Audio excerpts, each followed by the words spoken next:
Welcome to the Global Medical Device Podcast, where today's brightest minds in the medical device industry go to get their most useful and actionable insider knowledge direct from some of the world's leading medical device experts and companies.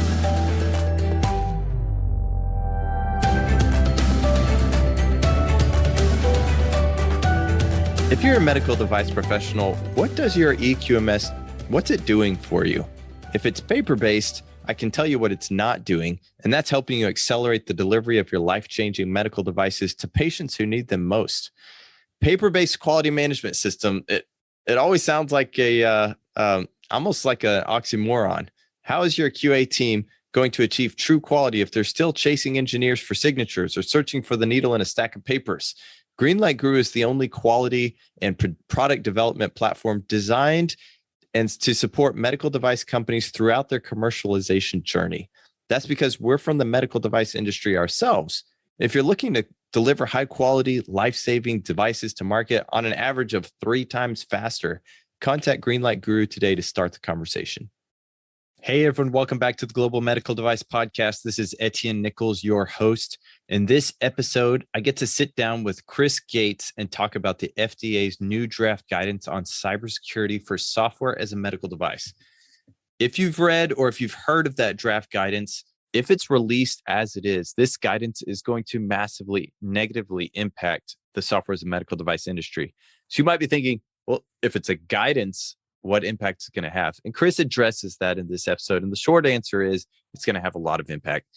Chris Gates is one of the leading minds in cybersecurity for software as a medical device. And he co-wrote the leading book on the subject, Medical Device Cybersecurity for Engineers and Manufacturers. Chris is the director of product security at Velentium. And really, he's a true master of his craft. He loves this stuff and he lives and breathes it.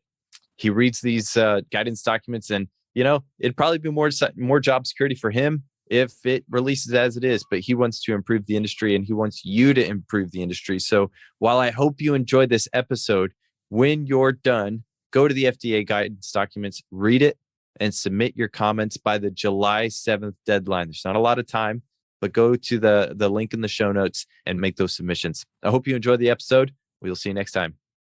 Hey, welcome back. I'm excited to be with you today, Chris. We talked a little bit at True Quality last week, which is great to connect with you in person. But we were talking about some of the regulations around cybersecurity as software as a medical device.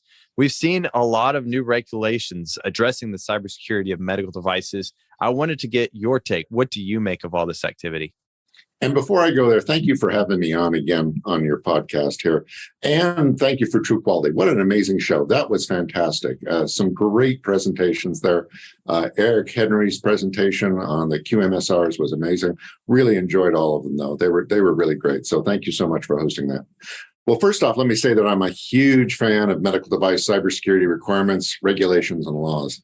Time and again, industries, including our own, the medical device manufacturers, have proven that they cannot self-regulate. So legally backed cybersecurity requirements by a regulatory agency are necessary to ensure secure devices are entering the marketplace and hopefully replacing the insecure legacy devices. And all of this brings us to the Patch Act that is currently in Congress. It has left the House and is now in the Senate. It's very interesting, these changes that have occurred in the last couple of years, but the most important one is this Patch Act. This is important for 2 reasons. First, it will give the FDA a direct mandate to manage the cybersecurity of medical devices. This is long overdue. While working previously under the umbrella of safety, the FDA accomplished a lot. But this direct mandate will clarify all of this and streamline everything and will, according to Dr. Suzanne Schwartz of the FDA, give it teeth. I am all in favor of this part of the Patch Act. I think it's really a good move, and I'm glad to see it happening. Almost certainly it's going to pass through Congress. It has wide bipartisan support. So I look forward to this. But the other part of the Patch Act is had amended to it in the Senate's version of it, a clause that will allow this mandate for cybersecurity to extend to all existing legacy medical devices, not just new devices as they are being entered into the marketplace. This clause is going to have a huge impact on medical device manufacturers, and I find it amazing how many MDMs are completely unaware of this. I think once the manufacturers become aware of this, we'll see a whole host of MDMs announcing an end of support period for many of the existing device lines, simply out of cost to support them. And I want to ask you just a real quick question in here before you get back to this. You work with a lot of manufacturers. Have you talked to any that you think that are actually going to do this already, or have you had any conversations like that? I haven't had those conversations, but from a financial standpoint, I don't see how they can. There are many manufacturers that keep older products around that have very limited sales for a very specific niche treatment and indication. It's financially just not going to be feasible to keep these things around once this comes into place. So the Patch Act is good. The Patch Act is bad. Either way, I think we're getting it that way. So I think we just have to be aware that's what's coming down the pike here. Okay. So you go on. There are a few other regulations that are changing. Go ahead. Yeah. Oh, yeah, there is. And this has been a real active 2 years for cybersecurity and medical devices. And one of the big ones is good old ISO IEC. They've also been busy with their latest version of 14971, which is labeled 2019 plus A11 for 2021. So that's the 2021 when they added the A11 part of it. And it also came with it, it's a new sister document, the ISO 24971 2020. This is basically splitting our old 14971 into two documents to make it a little more size restricted. These old regulations on medical device risk management support safety risk as always, but now address cybersecurity risk as a different process with different methods of assessing the risk. This is a whole separate, different path through risk management besides what we've always traditionally used as safety risk. So this is long overdue, just like the other one, and I'm glad to see it added because 14971 is the Bible for our industry, and it's good that they're now actually directly supporting it and talking about how it's two separate processes. So also what's happened in ISO IEC is they've came out with the IEC 81001-5-1 in 2021. And this is for health software, for health IT systems, and really the product development lifecycle. Like any ISO IEC spec, it's well written, it's really good, it's very comprehensive of all the activities you would expect to see performed in the development lifecycle that relate to cybersecurity. They even go a little bit into the post-marketing, but mostly that's just event handling. They don't really dwell on that too much. And this lovely document will be harmonized into the MDRs, the European Union's MDR, in 2023. So this is the standard that is going forward for us if we wish to market our products in the EU.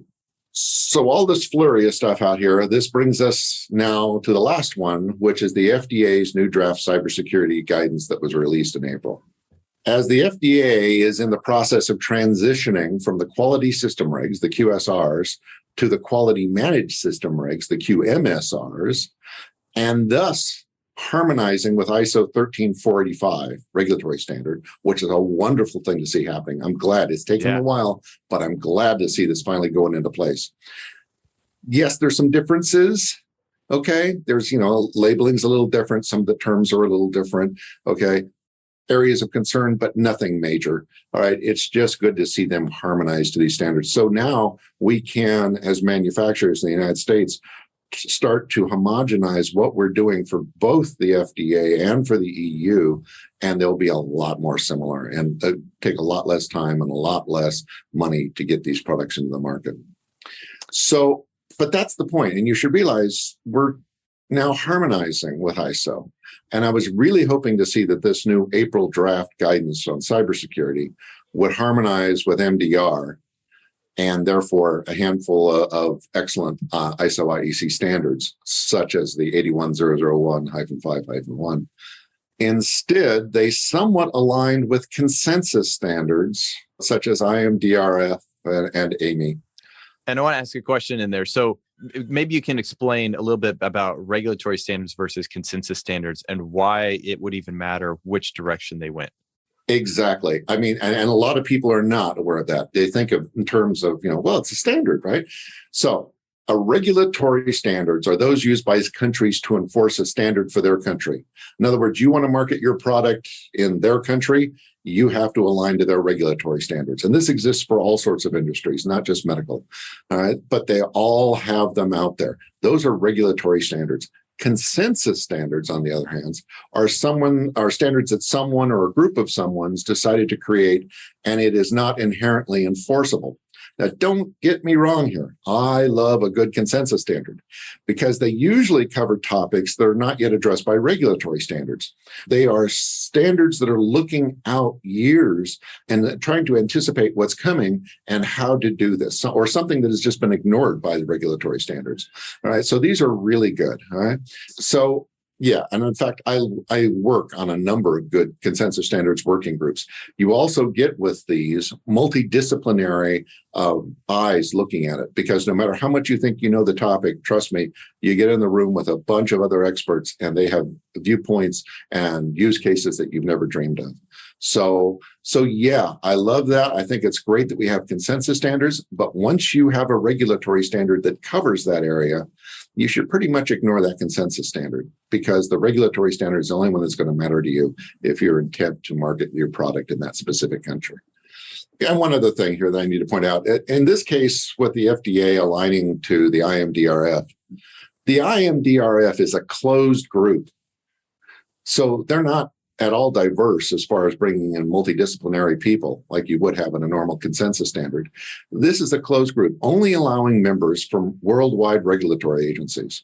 So really, we have no representation from manufacturing or cybersecurity experts, all of whom could have brought some real world knowledge to the process. And that really shows in the kind of work they create. So a lot for the FDA to align to them really is, once again, why are you doing this when you've got good standards out there that you could align to that would be worldwide and be accepted by the EU and the FDA?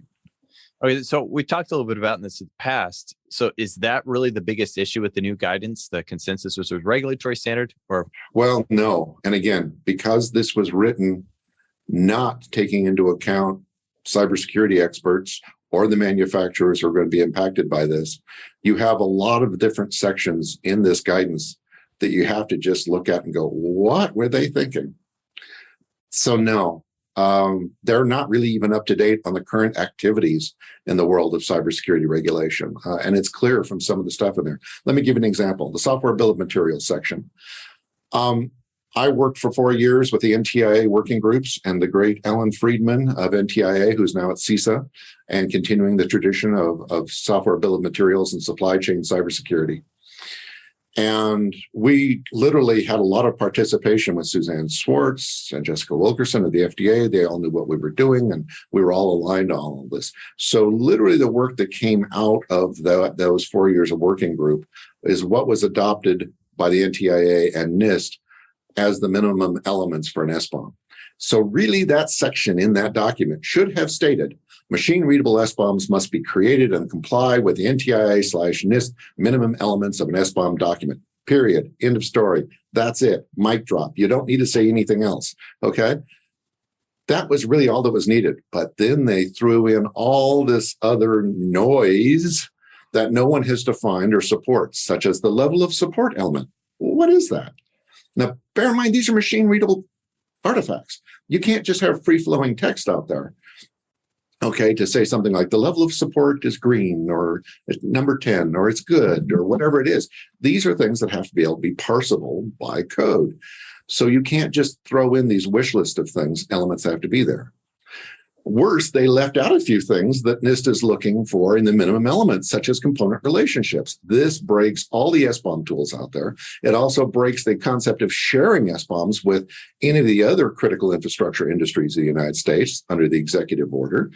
So why did they do this? I mean, they should have just said, go align with them. And if there was something else they wanted extra, then say we want separate artifacts to talk about things like end of support or level of support or any of that. but leave this up to the people who really did a good job defining it and also aligned it with all the other industries. But that's just one example. Well, I want to ask you one more question about the SBOM sensor there, because I know we've talked a little bit about this, but if in case someone's listening for the first time, the SBOM tools that you're referring to kind of drives at the reason or some of the real reasons for even having an SBOM. And can you give just a little bit of explanation about what the implication is if you are not able to use that SBOM in the way it's intended? Sure. To begin with, an SBOM is a software bill of materials. It's an ingredients list for your application. So you write your piece of code and it goes out and references some library. Since it was recently in the news a few months ago, let's talk about Log4j. And you go, gee, I'm writing this in Java and I wish to bring in logging support in my application. Obviously, the thing to use is an open source package called Log4j. Will you bring that in? When you bring that in, the developer includes it into his project, doesn't really realize that there's 294 other projects he's bringing in with that, transitive dependencies that are being represented there as well, too. And we're seeing more and more intentional poisoning of open source softwares and GitHub repos out there with intentionally inserted backdoors and crypto attacks into them. So they get the amplification of them as they use them in other projects. So a software bill of materials is there to be a machine readable system that can look at not only that Log4j, the original library, but also all of its transitive dependencies. And obviously, as you can tell just from that one example, this quickly gets up into the thousands and tens of thousands of individual software components.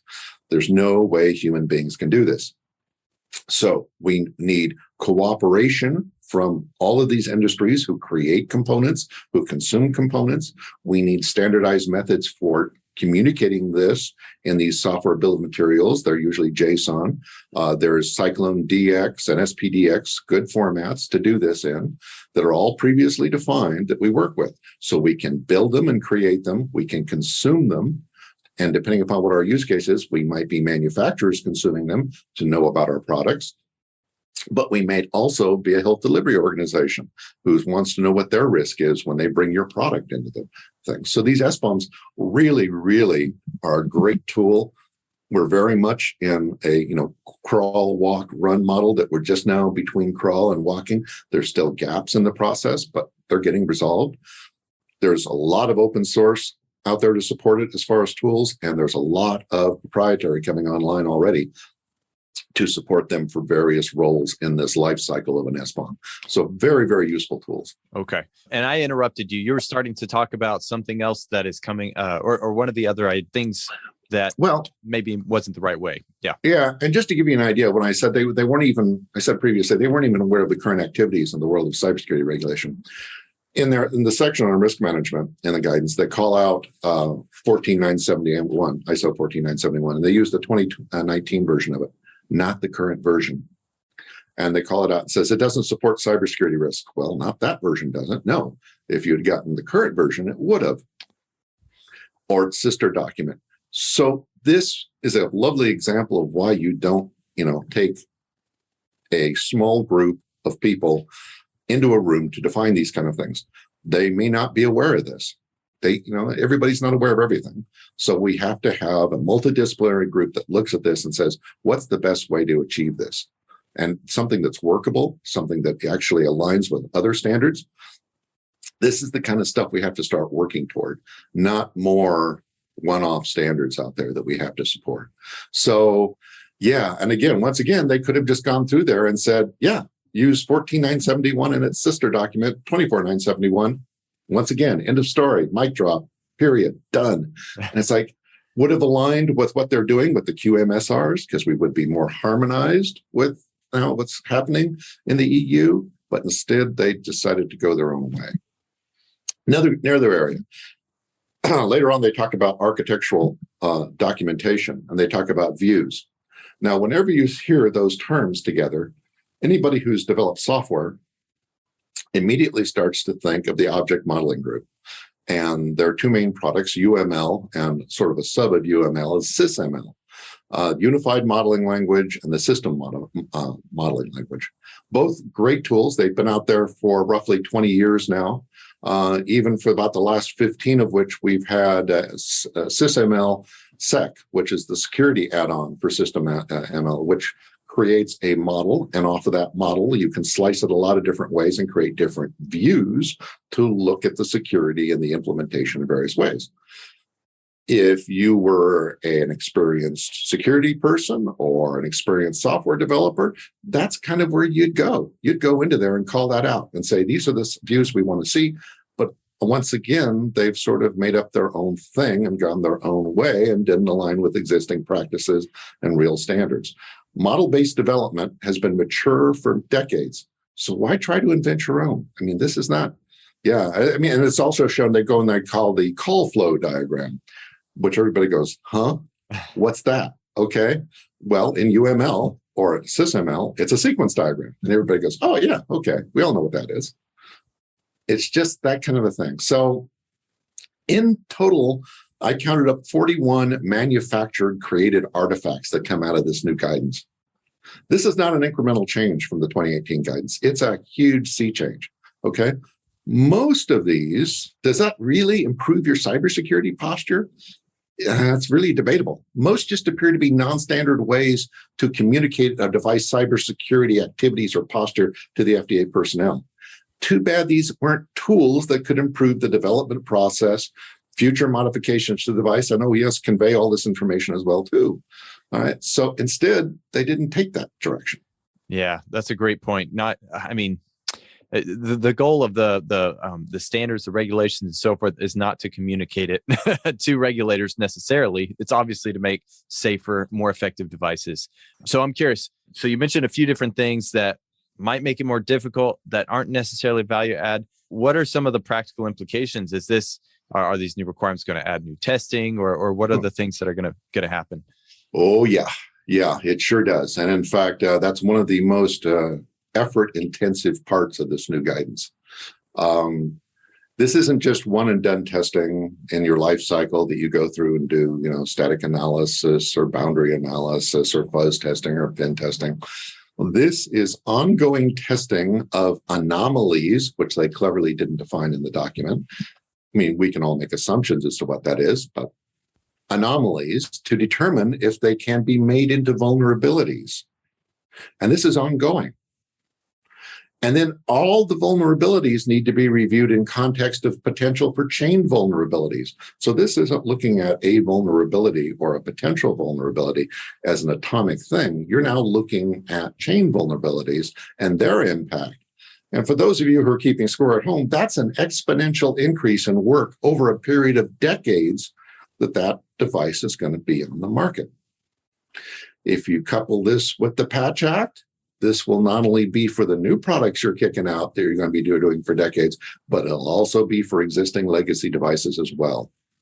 Interesting. Yeah, no, that makes sense. We talk sometimes about resources and demand and so forth. Do you think that the industry will be able to keep up with this additional testing? No, no. You maybe have the top, 1-2% of the industry who has a lot of money and a lot of personnel who can throw at this and has very large established security organizations. But we all know there's huge short supplies for both IT cybersecurity and especially embedded cybersecurity. Where are these people going to come from? I don't know. I haven't got an answer to that one. You're going to have a lot of extra work coming your way here. That's all I can say. Interesting. Well, we could talk, we could maybe complain about this, but I know you are a man for actually action and taking action. But before we get to that, I'm curious, what do you think we could have done that would have made this better? What could the FDA could have done to do a better job of creating this guidance? Well, you may notice a theme here that I'm going through, which is don't reinvent the wheel. Okay. Use what we know works. What works here for creating these things? I'm going to go back to consensus standards on this one, by the way. You have seen out there a number of public-private partnerships on working groups, successfully performed by things like the NTIA with the Software Bill of Materials and now CISA, who has adopted this, but also and especially by the Health Sector Coordinating Council. Greg Garcia has done a wonderful job of making the HSCC forward-looking out to like 5 years ahead, that we're looking at this for all things we're going to need to define for medical device cybersecurity. Very successful things like the Joint Security Plan and event response and legacy device and the recent model contract language.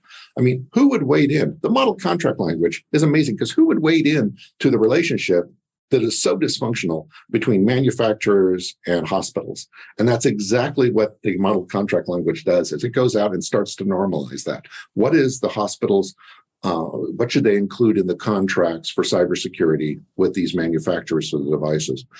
And it's like, it's great. Those kind of tools work. These type of working groups are staffed by regulatory, government, cybersecurity experts, medical device manufacturers, all sorts of folks. These working groups create comprehensive, well-written documents that are workable and tied into other practices and standards. They don't stand alone either. We need to get FDA out of their echo chamber of IMDRF and their own offices to be informed of other standards and practices that they clearly are unaware of. While I applaud the FDA for back in 2014 being the first government agency to attempt to improve cybersecurity, they've had a terrible track record with the resultant guidance documents, starting with 2014, 2018, and now this April 2022 guidance. They need to work with a different model for developing that will be cybersecurity requirements for medical devices. Creating terrible guidance documents and then putting them out for comment is not efficient, nor does it lead to a good finished product. And I'm going to be submitting a lot of comments back into that system. I mean, I'm waiting a little bit more here, but it's getting close to the deadline, and I'll be putting it in, and it's all public record so people can go and look at all the stuff I criticize. But that finished product is the music that all the manufacturers are going to have to dance to from now on. We have to get this right. And that's difficult to do using only comments on a poorly written document. You talk about these other documents. It kind of make me curious. How many others are out there, like OT and IT? Well, we have no shortage. I think of that XKCD cartoon that talks about standards, and it's like, oh, there are 15 standards. Let's make one to unify all of them. And it's like, now we have 16 standards, right? And it's like, and that's so very true. Like right now, there's somewhere over 600 OT and IT cybersecurity standards, both consensus and regulatory. We really don't need to make another one from the FDA. Let's try instead just show some maturity. We've been at this a few years now. We should start to get mature about how we handle this. So let's try to align with existing regulatory standards instead, and maybe even make cybersecurity easier to perform for both the FDA and the EUs and the manufacturers. I mean, isn't that the end goal? Good, secure devices that we can prove are secure, but we can turn them out and actually get the products out, helping save people's lives and improve the quality of their life. So you talked about the Patch Act and giving it teeth, and then this guidance that is going to increase not only testing, additional resources and needed and so forth. Are there plans to pay for this somehow, or do you know who or how this is supposed to be paid for? Look in the mirror. You manufacturers, those are the folks who are going to be doing this. Exactly. Who is going to pay for this? They never talk about this. I mean, that ongoing testing that's going to be performed against all of your products, all of your legacy products. I mean, start to think about what that means. That's a lot of money. There are no good answers here. Are we talking about a subscription service? I don't know. I don't think that would work. I mean, maybe it will. These days, all the cybersecurity tools I buy are all subscription service, and I pay a lot of money every year to use some of the best of breed tools. Maybe that's the answer, but I think that's going to have its problems too. So I don't have a good answer for this one. All this added burden is going to get placed on the manufacturer, and really only at the cost of marginal improvements in cybersecurity. So there's no real benefit to the manufacturer. Oh, I'm creating a view that the FDA can now look at. Well, that's just great. It's just another expensive box to check. But it really doesn't have to be that way. And I'm going to go back to the Health Sector Coordinating Council. Great organization, right?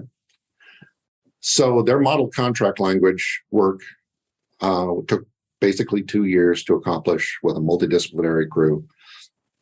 Resulted in 45 clauses that allow any and all HDOs to include cybersecurity in their contracts with manufacturers, thus decreasing to some degree their cybersecurity risk and decreasing their cost to create that contract. They don't have to hire a cybersecurity lawyer to write legalese, and here we've given them that in the form of these clauses.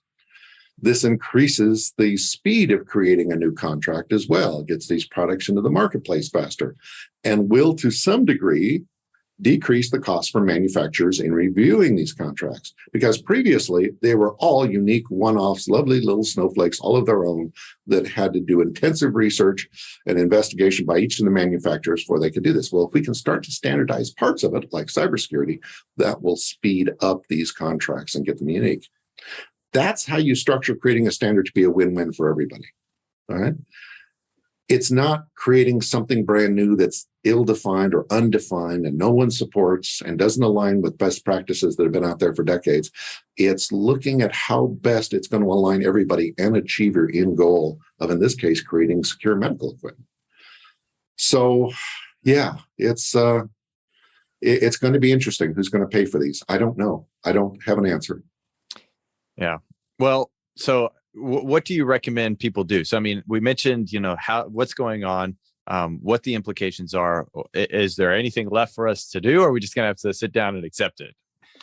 Well, unfortunately, between my client base and a lot of others that I've recently been into a couple of shows, including the Quality Summit from Greenlight Guru, and have talked with a lot of people, and I'm surprised at how many people are unaware of all of this that's taking place. I mean, maybe we've gotten to the point that it's so divisive in politics these days in this country, we try to ignore it.